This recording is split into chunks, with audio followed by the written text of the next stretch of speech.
Have you ever pondered over how a camera operates? It's an intriguing question, isn't it? Cameras are a fascinating blend of science, art, and technology. They capture our world in snapshots, freezing moments in time for us to revisit whenever we please.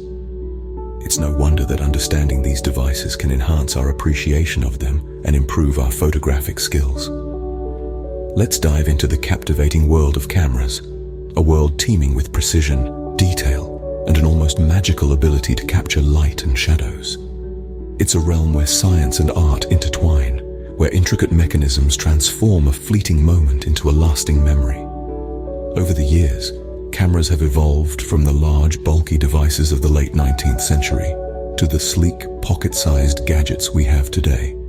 But regardless of their size, all cameras share a common purpose: to capture light and record it in a manner that allows us to reproduce an image. The beauty of a camera lies not just in the images it produces, but also in the complex, finely tuned mechanisms that work together to make that process possible. It's a symphony of moving parts, all working in harmony to capture the world around us. From the moment you press the shutter button to the moment the image is recorded, a series of rapid, precise actions take place inside the camera. Understanding these processes can deepen our appreciation for the art of photography and help us better utilize our cameras. It's akin to being a musician. Knowing how an instrument works can enhance the music one creates with it. But worry not, you don't need a degree in physics or engineering to understand the inner workings of a camera. With a bit of curiosity and a willingness to learn, anyone can gain a deeper understanding of these remarkable devices. So, are you ready to embark on this intriguing journey? To delve into the complex yet fascinating world of cameras?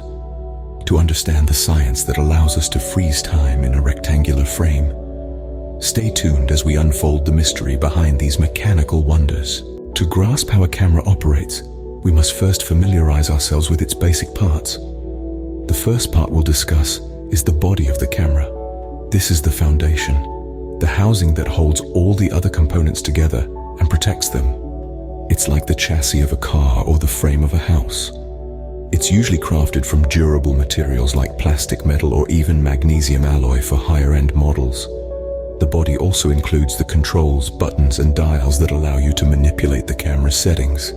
Next, we have the lens. This is the eye of your camera. It gathers light and focuses it onto the sensor.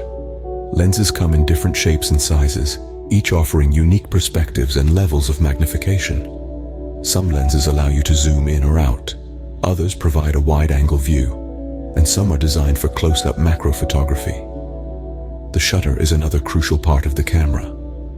Think of it as the eyelid of the camera's eye. When you press the shutter button, the shutter opens and closes, allowing light to reach the sensor for a specific amount of time. This duration is known as the shutter speed.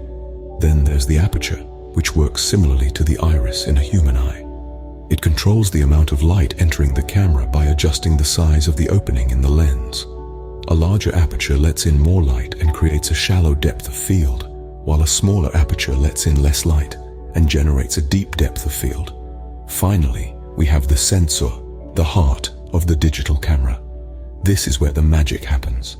The sensor converts the light that has passed through the lens, shutter, and aperture into an electronic signal, which is then processed into an image.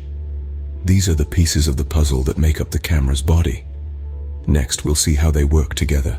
Now that we know the key parts, how does a camera actually capture an image? It's a question that's both simple and complex, but let's break it down.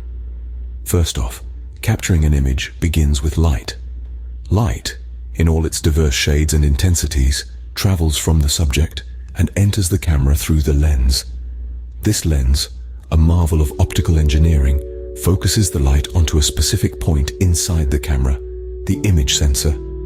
Now, controlling the amount of light that enters the camera is pivotal. This is where the aperture comes into play.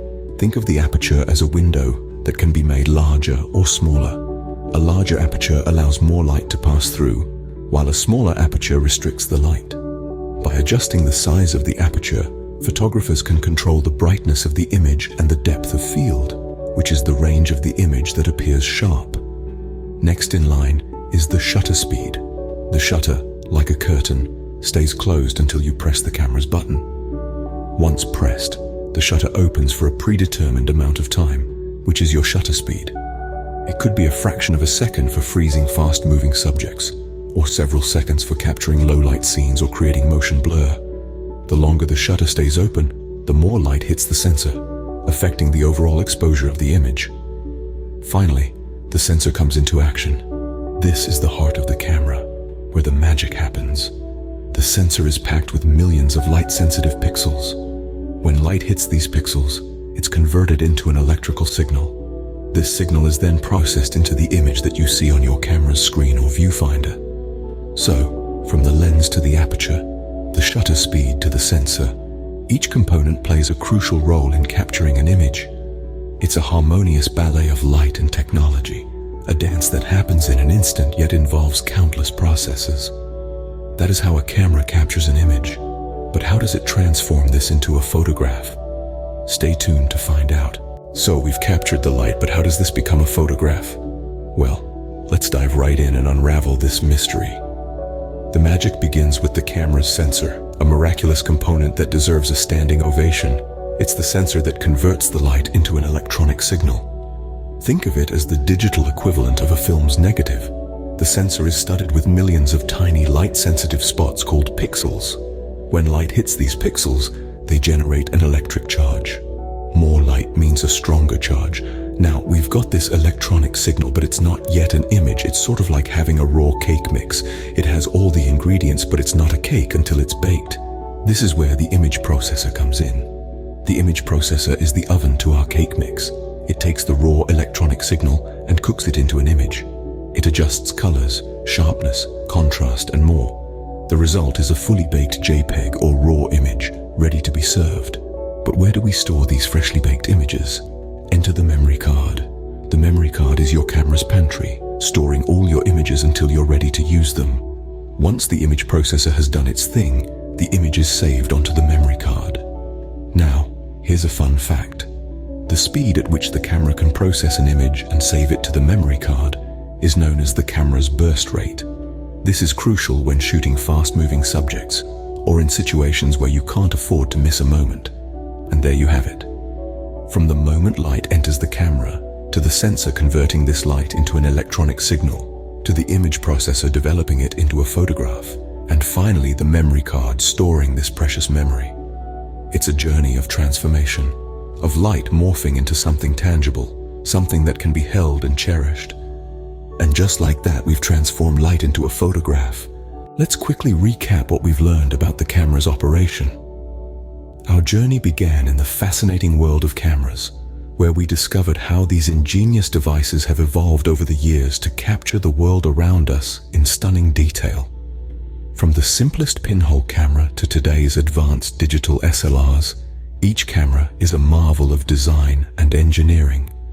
We then moved on to explore the basic components of a camera. We learned that the camera's body is a light-proof box that houses the essential parts, including the lens, the shutter, the aperture, and the image sensor or film. The lens focuses light onto the image sensor or film. The shutter controls the duration of light exposure, and the aperture adjusts the amount of light that enters the camera. Together, these components create the perfect balance to produce a well-exposed photograph. Next, we dove into the captivating process of how an image is captured. We saw how light from the scene enters the camera through the lens, passing through the aperture and hitting the shutter.